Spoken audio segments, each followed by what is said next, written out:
प्रेरणा स्रोत के श्रोतागणों, आज हम वर्ल्ड हिस्ट्री के अंडर में, जैसे हमने पहले सिविलाइजेशंस के बारे में सीखा था, सिविलाइजेशंस के बारे में बातें की थी, अब हम वर्ल्ड हिस्ट्री शुरू से ले रहे हैं जब से जीव पैदा हुआ। ये जो हमारी पृथ्वी जो है, अर्थ जो है, जब गर्म थी धीरे धीरे ठंडी होती चली गई, समुद्र बने, स्थल भाग बना, तो सबसे पहले जीव समुद्र में पैदा हुआ, क्योंकि समुद्र के अंदर, पानी के अंदर जो ऑक्सीजन होती थी, उस ऑक्सीजन को पानी का जीव, क्योंकि पानी के कोई भी जीव है उसको जो उचित मात्रा में, ठीक मात्रा में अगर शरीर के साधन मिल जाए तो वहाँ पर जीव पैदा हो जाता है। तो समुद्र के अंदर, पानी के अंदर जो ऑक्सीजन थी, उस पानी से और ऑक्सीजन से में समुद्र के जीव रह सकते थे। जैसे मछली है, तो मछली के गिल्स होते हैं, जैसे आदमी के फेफड़े होते हैं सांस लेने के लिए, और मछली के गिल्स होते हैं। गिल्स के अंदर जो वो पानी लेती है, गिल्स में से होकर के ऑक्सीजन चली जाती है।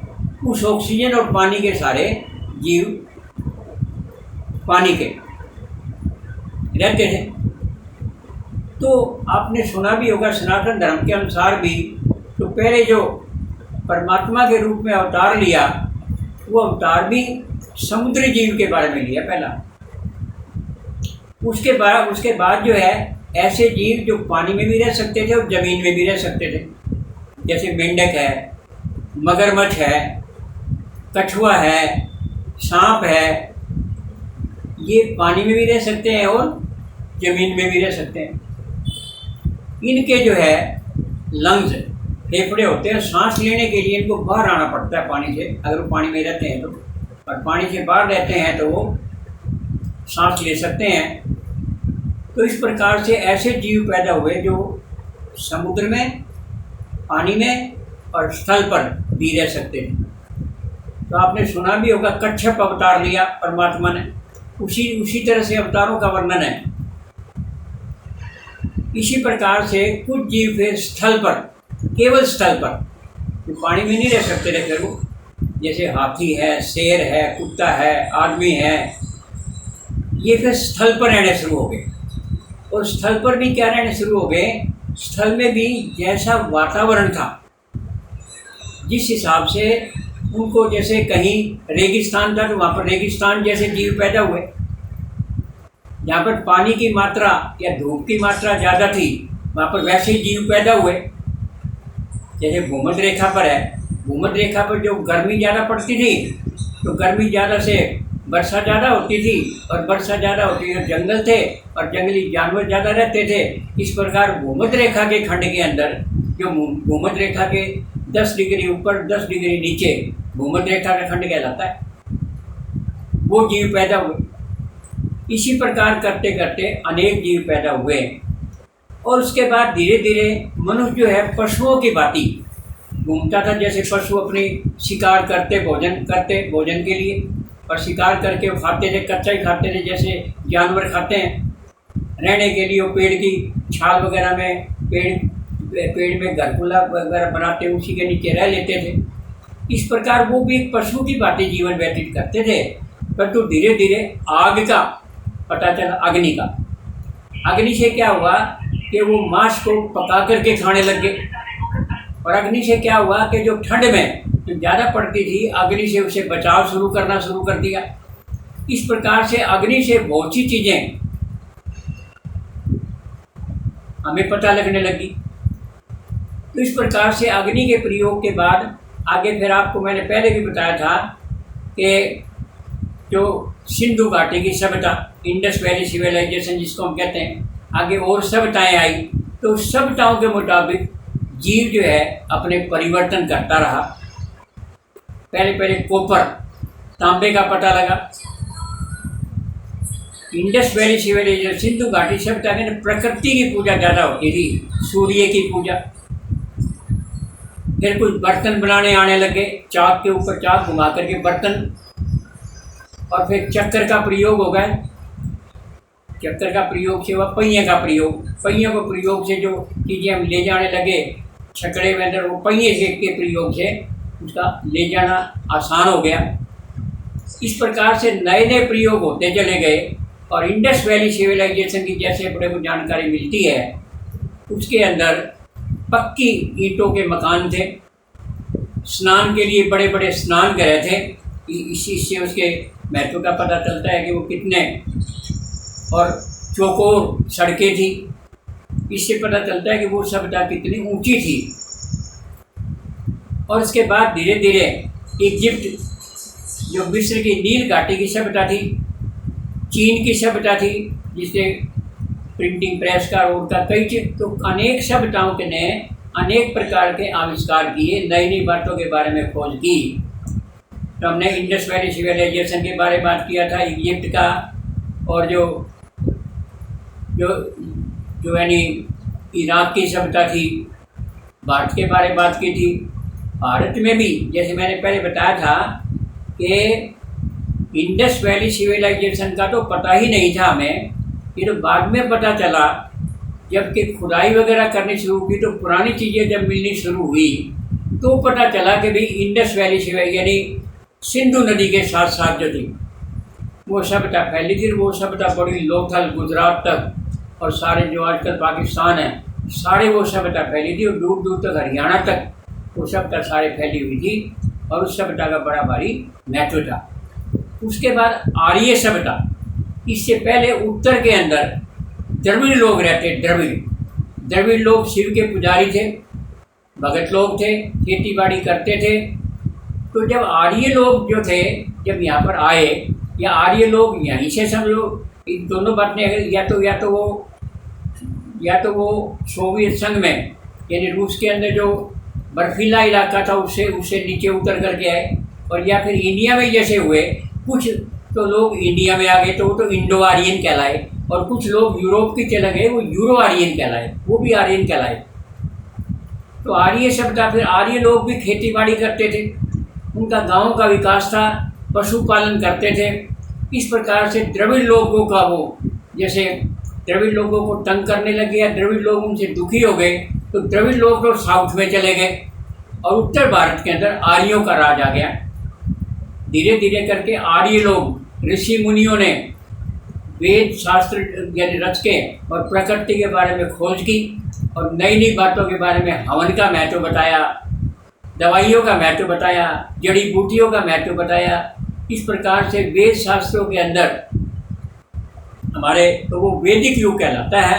उसके अंदर तपस्या कर करके, तपस्या का मतलब खोज ही करना होता है, खोज कर करके नई नई वैदिक संस्कृति, और वैदिक संस्कृति ग्रामीण संस्कृति थी, और गाँव से अंदर जो राजा बन जाता था और धीरे धीरे करके मिल करके बड़ा राज बन जाता था। इस प्रकार उत्तरी भारत के अंदर आर्यों की सभ्यता फैली।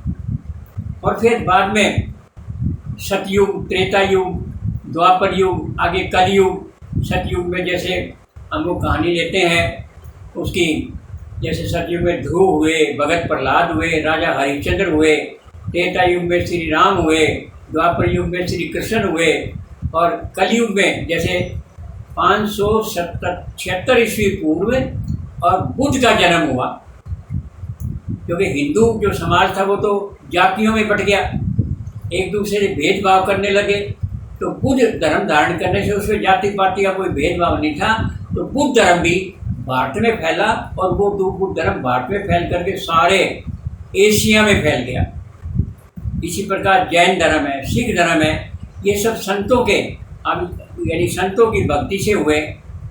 तो इस प्रकार भारत के बारे में कुछ बातें मैंने बताई हैं। ये बाद में आगे और भी भारत का इतिहास जब लेंगे तो डिटेल में और भी बताएंगे।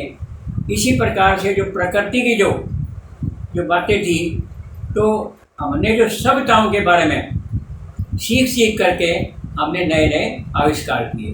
यूरोप के अंदर यूनानी भाषा, यूनान बड़ा भारी राज हुआ है। और फिर उसके बाद रोम के अंदर भी चर्च वगैरह, कैथोलिक, प्रोटेस्टेंट, ये सारे जो धीरे धीरे करके परंतु उनमें आपस में ही बड़ा लड़ाई झगड़ा होता रहता था। वो आपस में एक दूसरे को राज्यों को हथिया लेना, इस प्रकार आपस में ही रोम सभ्यता के अंडर में भी खूब कभी कभी ईरान की सभ्यता हुई है, इराक की सभ्यता हुई है, आपस में ही उनके झगड़े बहुत होते रहते थे। तो इस प्रकार से वहाँ पर जो सभ्यता है, परंतु यूनान की सभ्यता ने बड़ा भारी मैथमेटिक्स में, साइंस में बड़ा भारी योगदान रहा। जब भारत की बात करेंगे तो भारत की बातें भी बताएंगे, गुप्ता पीरियड के अंदर कितनी तरक्की करी। इसके बाद जो है, जो वर्ल्ड सिविलाइजेशन की बात हम कर रहे हैं, तो वर्ल्ड सिविलाइजेशन के बाद एक इंडस्ट्रियल रेवोल्यूशन आई। इंडस्ट्री के जो टेक्निक बातें वो सीख ली थी यूरोप वालों ने, और यूरोप में टेक्निक मशीनों से काम करना शुरू कर दिया था, और मशीनों से काम जल्दी होता है, मशीनों से काम जल्दी होता है। और इंडस्ट्रियल रेवोल्यूशन आई तो लोग खेती बाड़ी छोड़ करके इंडस्ट्री की तरफ ज़्यादा ध्यान देने लगे, और इंडस्ट्रियल रेवोल्यूशन होने से माल जल्दी बनने लग गया। जैसे कपास का ही ले लो, कपास में यहाँ पर चरखे से एक तकली पर काटते हैं, और वहाँ पर 8-10 तकलियाँ एक ही साथ चल जाती थी। कपड़े के अंदर इतना भारी इंजन का प्रयोग हुआ, सड़कें बनने लगी, रेलें चलने लगी। इस प्रकार से जो ज़्यादा माल बन जाता था, अब उसको खपाने के लिए, उसको बेचने के लिए यूरोप के लोग जो है सारी दुनिया के विदेशों में जाने लगे। उन दिनों जो सबसे पहले जैसे कोलंबस थे, पुर्तगीज थे, उनको सबको ये पता चल गया कि पृथ्वी गोल है, तो वो अपने ढूंढने के लिए, भाई भारत का उन दिनों में बड़ा नाम था, तो इंडिया को ढूंढने के लिए वो कोलंबस चल पड़े, और कोलंबस उल्टी दिशा में चल पड़े, वो यानी पश्चिम दिशा में चल पड़े। और वो रास्ते में बड़ी खराब मिट्टी हुई, रास्ते में इतना लंबा चौड़ा प्रशांत महासागर था, और करते करते आखिरी में थोड़े बहुत आदमी जो है और अमेरिका के तट पर पहुँचे, जिसको इंडिसीज बोलते हैं। तो उन्होंने सोचा यही भारत आ गया। इसी तरह पुर्तगीज के वास्को डी गामा भारत में आए, मैगली ने सारे वर्ल्ड का चक्कर लगाया। इस प्रकार से वो दूसरे देशों में गए, और जो वो खुद यूरोप वाले माल बनाते थे, उस माल को बेचने के लिए ईस्ट इंडिया कंपनी बनाई 1600 में, डच कंपनी बनाई, पुर्तगीज कंपनी बनी, फ्रेंच दूसरे देशों पर अधिकार करके फ्रांसीसियों ने भी कंपनियां बनाई वो माल को बेचने के लिए।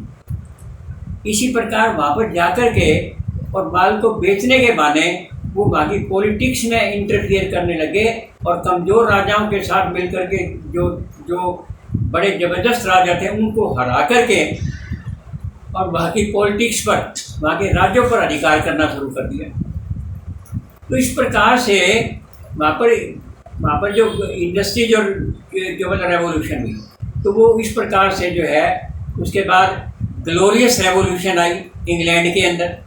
ग्लोरियस रेवोल्यूशन में क्या था कि 1688 के करीब जो है वो ग्लोरियस रेवोल्यूशन, उसके अंदर राजा को अधिकार नहीं, जो नीचे चुन कर के आएंगे लोग, उसका जो प्रधानमंत्री बनेगा वो राज करेगा। तो ग्लोरियस रेवोल्यूशन में बड़े आंदोलन हुए, तो इंग्लैंड के राजा ने बात मान ली, भाई मैं तो नाम का राजा रहूँगा, और जो चुनाव होंगे, जो चुन करके प्रधानमंत्री आएगा वो शासन तो वो करेगा। तो ग्लोरियस रेवोल्यूशन के अंदर इंग्लैंड में सबसे पहले क्रांति हुई। उसके बाद 1776 ईस्वी में करीब जो है, और अमेरिका वार ऑफ इंडिपेंडेंस हुआ, क्योंकि कुछ अंग्रेजों ने जा करके अमेरिका के टापुओं पर कब्जे कर लिए थे, और उसको आज़ाद करा करके अमेरिकन इंडिपेंडेंस। और 1789 में फ्रेंच रेवोल्यूशन हुआ। फ्रेंच के अंदर भी इसी तरह हुआ कि राजा जो था वो अत्याचार करता था, और टैक्स तो इकट्ठे कर लेता था, बाकी पब्लिक की सुविधाओं पर ध्यान नहीं देते थे। इसी तरह उन्हीं दिनों में फ्रेंच में चर्च के, यानी वो बना रखे थे धार्मिक, और वहाँ पर वो लोग चंदे के रूप में इकट्ठा करते और वो उसका मिसयूज़ करते और ज़बरदस्ती वो टैक्स लेते, तो पब्लिक उसके खिलाफ हो गई और फ्रेंच रेवोल्यूशन हुआ। आखिर राजा ने उनकी बात मानी नहीं, जैसे ग्लोरियस रेवोल्यूशन ने इंग्लैंड के राजा ने मान ली थी। तो इस प्रकार राजा का वध करके और खुद जो है चुनाव हुए और चुनाव होकर के फ्रेंच रेवोल्यूशन के अंदर राज शुरू हुआ। इस प्रकार से नेपोलियन बोनापार्ट ने यूरोप तक को कब्जा कर लिया। आखिरी वाटरलू की लड़ाई के अंदर जो है तो नेपोलियन बोनापार्ट आ रहा। इस प्रकार से फ्रेंच वाले थोड़ा सा पीछे हटे। फर्स्ट वर्ल्ड वार के बाद रशियन रेवोल्यूशन हुई। तो ये रशियन रेवोल्यूशन में भी यही था कि जार राजा था, वो पब्लिक पर अत्याचार करता था और जो मजदूर आदमी थे, किसान आदमी थे जो, तो उस प्रकार वो उन पर अत्याचार करता था, वो उनके खिलाफ था। तो वो बेचारे मजबूर थे, वो राजा के खिलाफ जार सख्त था, तो उसके खिलाफ क्या। तो फर्स्ट वर्ल्ड वार जब हुई 1914 से 1918 में, तो रूस कमज़ोर पड़ गया क्योंकि जर्मनी ने रूस पर हमला किया और रूस के लाखों सैनिक मारे गए। कोई घर ही नहीं बचा था जाकर सैनिक ना मरा। तो आखिरी जार को गद्दी छोड़नी पड़ी और जार की जगह जो है एक कमज़ोर राजा क्रन्स्की आए। और क्रन्स्की कमज़ोर थे, तो जो नीचे की जो लेबर पार्टी वगैरह थी, लेनिन वगैरह की जो पार्टी थी, उन्होंने रूस पर अधिकार कर लिया। इस प्रकार से फ्रेंच रेवोल्यूशन हुई। फिर सारी बातें मैंने ब्रीफिंग में बताई है वर्ल्ड हिस्ट्री की, और बातें फिर कभी सही। बहुत बहुत धन्यवाद, शुक्रिया।